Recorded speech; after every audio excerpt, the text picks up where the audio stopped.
From Montana's news leader, this is the MTN Noon News. Good afternoon and welcome to your MTN Noon News this Friday. I'm Augusta McDonnell. Let's get right to our top story. The first measles case since 1990 has been confirmed in Montana. The Department of Health and Human Services reporting 5 cases, all from Gallatin County. The individuals are children and adults exposed to the virus while traveling outside of Montana. All of those affected are isolated at home, and the health department is contacting anyone else who may have been exposed.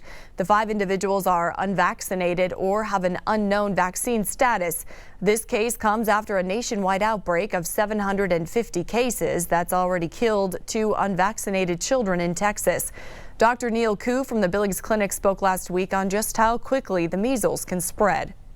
According to the CDC, at least 20 jurisdictions are reporting cases of measles. So jurisdiction typically would be a state and such, but it could be other things. So it's not, so there are multiple. Now we're seeing more and more areas reporting cases of measles. The CDC says once contracted, symptoms typically take 7 to 14 days to appear. Early signs include high fever, cough, runny nose, and watery eyes.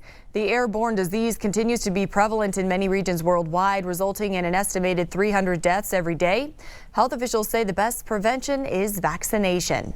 And Easter weekend is here. Starting with today begins Good Friday. But yesterday in many parts of Montana, spring was not cooperating with the holiday. A winter-like storm was cause for headache across the state, hitting Billings as well as Hardin, Livingston, Colstrip, and Red Lodge.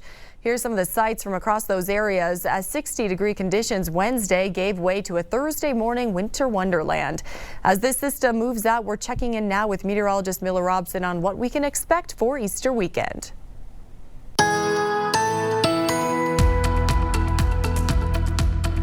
Some portions of the region enjoying a lot of sunshine already on this Good Friday, with more sunshine to come at least through tomorrow for some.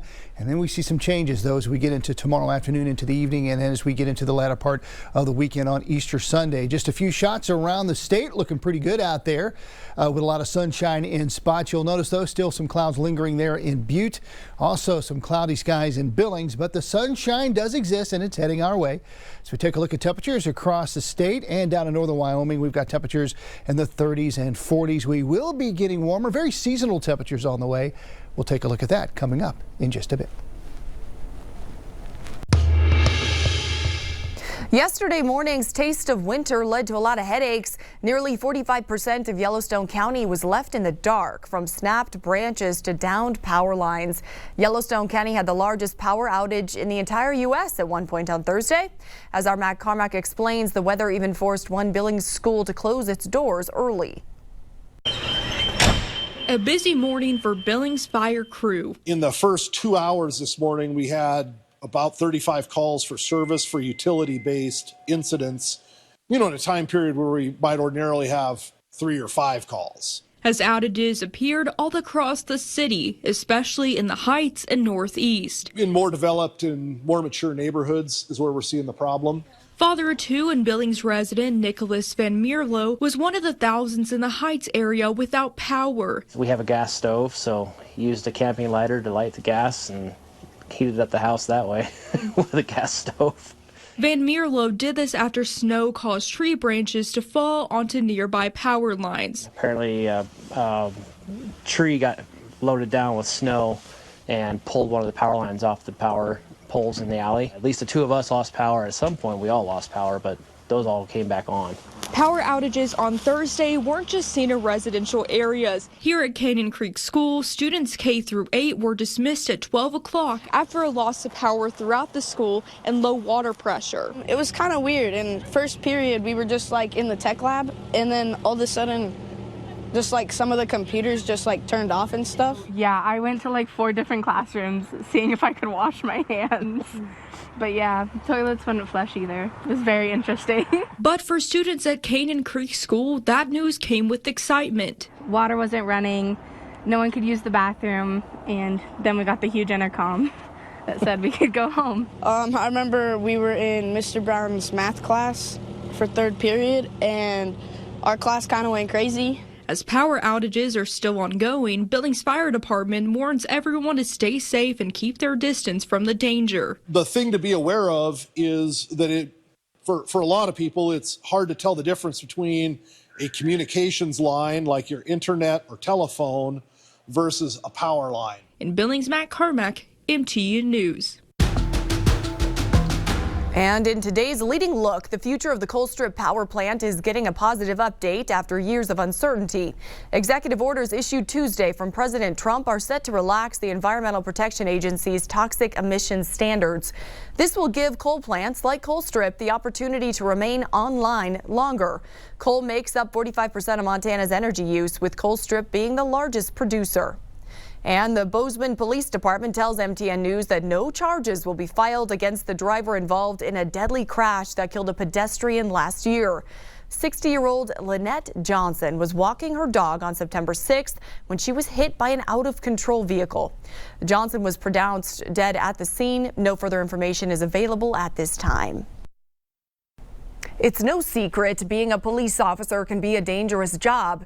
That danger can come when you least expect it. Just last weekend, 2 Bozeman police officers were struck by an alleged drunk driver during a traffic stop. As MTN's Cassidy Powers found out, dangerous incidents like this happen more than you think. Beneath the flashing lights of a routine traffic stop lies the unpredictable reality that police officers face every day. In fact, Sunday morning, 2 Bozeman police officers were struck by an alleged drunk driver, which raises the question, just how dangerous is a day in the office for law enforcement? Around Montana, officers, deputies, troopers, they're getting struck on the side of the roads a lot. After nearly 2 decades on the force, officers like Anthony Hutchings know all too well how a routine traffic stop can be unpredictable. What do you think is the most dangerous part of a simple traffic stop? Honestly, just getting out of our cars. Cars are developed to keep you safe. And as soon as you step outside of it, you start elevating the risk to the officer. Which recently happened for 2 Bozeman police officers. Early Sunday morning, a regular traffic stop led to the arrest of an alleged drunk driver. As you can see in these dash cam photos, backup officers arrived. But what happened next, no one was prepared for. In the middle of that investigation, another driver ended up striking the secondary officer's car, which caused a chain reaction, crashing into the initial cop car. That car ended up hitting our officers.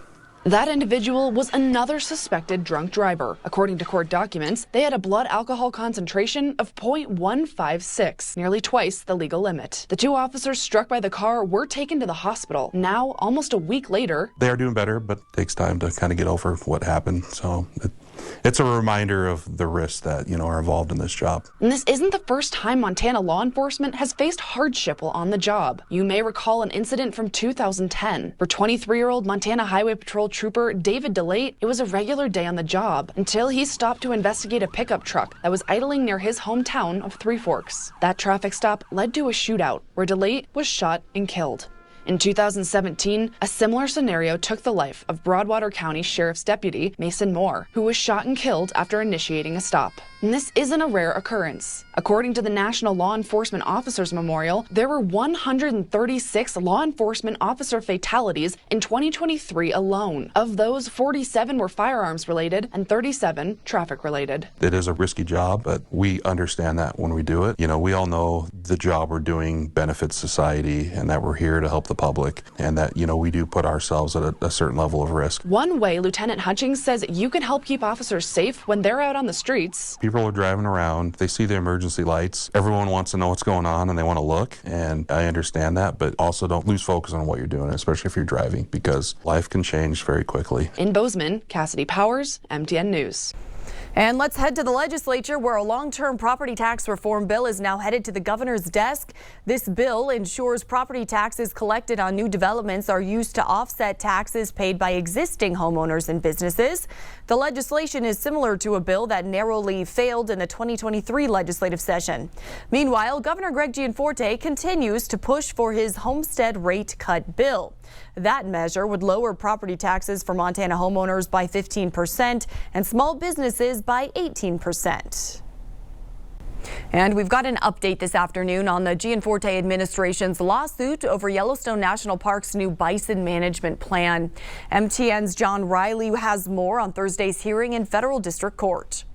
On Thursday, a federal district judge heard a slew of motions regarding the state of Montana's lawsuit against Yellowstone National Park over their 2024 bison management plan.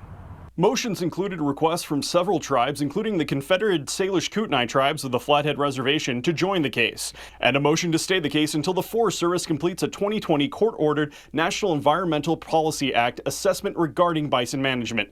No decisions were immediately made by the judge.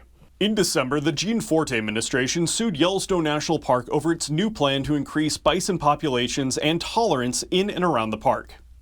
The 2024 Bison Management Plan builds on a plan from 25 years ago and would see the goal of the bison herd managed at the size of an average of 5,000 animals.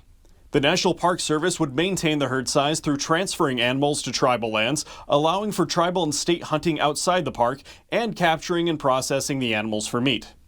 Governor Greg Gianforte has criticized the National Park Service for how it developed the plan, saying it was made without enough state consultation. Montana's lawsuit demands the park's bison herd be managed at less than 3,000 animals, about a 40% smaller population than the 2024 plan calls for, and that bison be vaccinated against brucellosis. The Gene Forte administration's lawsuit alleges without those steps, it could have significant impacts on Montana cattle herds, specifically the risk of brucellosis infection. Yellowstone bison have been historically confined to the park, specifically due to the concern that they may spread the disease. However, to date there have not been a recorded case of brucellosis transmitted from bison to cattle. Although there have been more than 20 documented cases of the disease spreading from elk to cattle and farm bison herds. In Helena, John Riley, MTN News.